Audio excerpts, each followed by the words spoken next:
it's really important to think about the order in which you approach LSAT logical reasoning questions. They're bite-sized, independent from each other, in contrast to games and reading comp. Now, the benefit is that the stakes are lower for each question because your understanding of one question does not help or hinder your performance on a future question.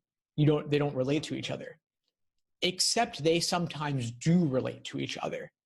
And that happens when you got bogged down on a tough question, maybe it's number 19 or 20 in the section, and you decided, you know what, it's not clicking, you're investing minute after minute, and you're not getting anything out of it. So you want to skip it and move on. But you can't let go of it because you're so worried about how the LSAT is going for you, and you start to stress out when you think everything's riding on this one question, and there was that game in the previous section, and you haven't had reading comp yet, so you're worried about how that's going to go, and it ends up bringing your entire performance down. So what you want to do is get good at letting go of the tough questions that risk bogging you down, getting you stuck in a kind of LSAT quicksand, flagging them so that you can come back to them later. This is actually one of the cool features of the digital LSAT, is that you will be able to flag LSAT questions and at a glance see exactly which ones you flagged to potentially go back to later. Now you might be asking, how do you know you'll be able to go back later? Well, it's pacing, it's something to practice. If you're aiming for 160 or 165 plus reasonably, I would suggest that you consider doing the first 10 questions in about 10 to 12 minutes. That way you build up a time bank that you can apply to tougher questions later in the section.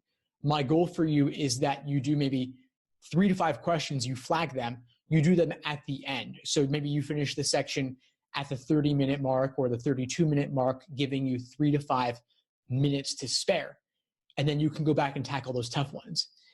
And it might sound crazy, but it happens to everybody where they face tough questions. The key is having the mindfulness and the focus, the self-control, to force yourself to let go of that question and come back to it later. Personally, I'll flag 3 to 5 questions to come back to later.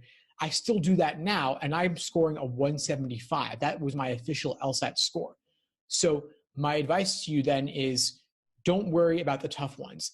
The parallel reasoning questions that appear late in the section, the formal logic-y type questions with the abstract language, that's okay. Maybe science, if that's not your thing, it's all fine. Flag them, skip them for now, come back to them at the end when you've already picked off what may be lower hanging fruit. LSAT logical reasoning has a general order of difficulty, not a perfect order of difficulty. So it's possible that you're getting bogged down on questions 20 to 22 when questions 24 and 25 might actually be easier.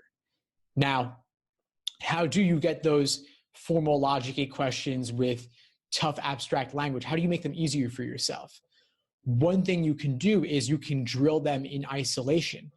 You could go through a couple dozen questions, maybe even 50 questions that contain this abstract formal language, and define all those words and phrases for yourself. Actually set aside a couple hours and look up definitions for those words and phrases. Things like antecedent and consequent, things like an ad hominem personal attack. Anytime you see a concept where you don't understand their description of it, it's worth looking it up, because there's a decent chance that you actually do understand the concept, but it's how they're describing it that confuses you. And because those questions only appear every so often, a lot of students never actually end up learning what they need to learn to better solve them in the future. And too many students often focus on the right answer rather than the wrong answers. So it can actually be really valuable for you to define all of the answer choices right and wrong, because what was a wrong answer in one question may be a right answer in a future question. So that's an exercise that you can work on. It's helped my students a great deal, and I think you'll find it useful as well if this is something you struggle with. Another thing we can talk about is common LSAT mistakes. There are many, many mistakes I could talk about.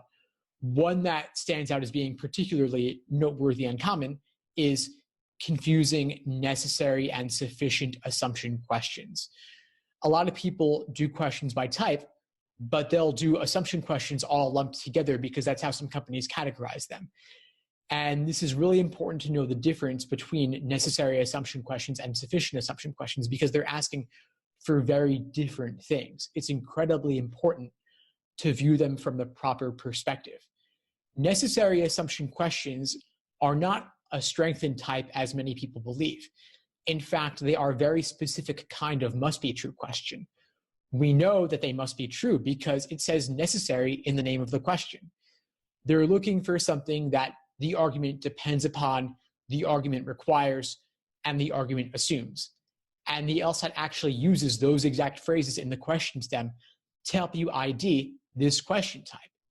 And I'll prove it to you right now. So let's say we have an argument that God created the world. Let's just say that was an argument. Inherent in that argument, a given assumption is that if God created the world, then we know, we can infer, we can assume that there is or was a God at some point if we take that initial argument as given. This should not be viewed as new information we are imposing from outside. It is central to the argument. On the flip side, we have sufficient assumption questions, and we can identify those because they use words and phrases in the question stem that are synonymous with sufficiency. Words like allows or enables or follows logically if assumed or properly inferred if assumed. These are all words and phrases that are synonymous with sufficiency. An example of this would be if we have the argument, I bought a $1 item, then it would be sufficient if we learned that you have a $100 bill that you used to make a purchase. Or let's say you want to buy a $1 item. It is sufficient to have $100 in order to buy a $1 item. It is not necessary to buy a $1 item, but it is sufficient to buy a $1 item. So big difference there. Having the value of a penny is necessary to buy a $1 item, but it's not sufficient, while the $100 is sufficient but not necessary.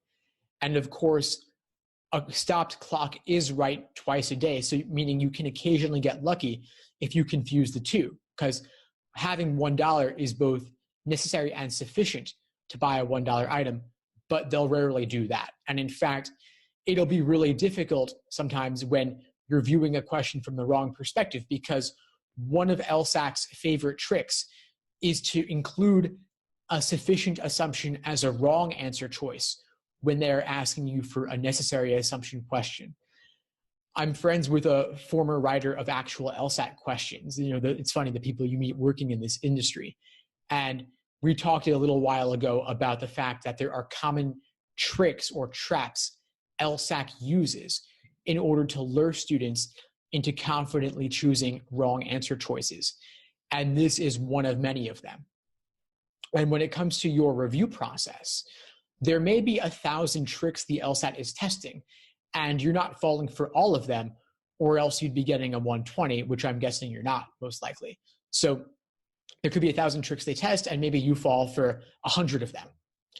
Your job then is to figure out which 100 you're falling for, save a running list of those errors, or like maybe a binder of questions you've gotten wrong over the period you've been studying. And you can return to it again and again. You can use a photocopier or a PDF and reprint or recopy multiple copies of those exams, those questions, so that you can reattempt them with a fresh perspective. Like I said, going back to a tough question during a timed section can give you a fresh perspective. The same is true of redoing questions. There's enormous value of redoing questions. And there are nearly 100 released exams at this point, 86 that are numbered and several that are unnumbered. And so, of course, you could do plenty of exams without ever doing the same question twice. But if you're a gunner type, someone who loves to challenge themselves, and you reach the end and you want to do more, yeah, redo them. Totally fine. Just look for patterns in your mistakes. Specifically, what is tempting about a wrong answer choice that makes you pick it? What ultimately makes it wrong? And what is discouraging about the right answer that pushes you away from it? And what ultimately makes it correct? There are these traps of encouragement towards wrong answer choices and traps of discouragement towards right answer choices. And you want to, over time, or really, I guess I should say, traps of discouragement away from right answer choices.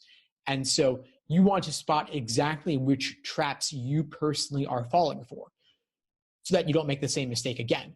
you could actually study with nothing more than, let's say, 10 exams total out of the nearly 100 that have been released, and just do those exams again and again.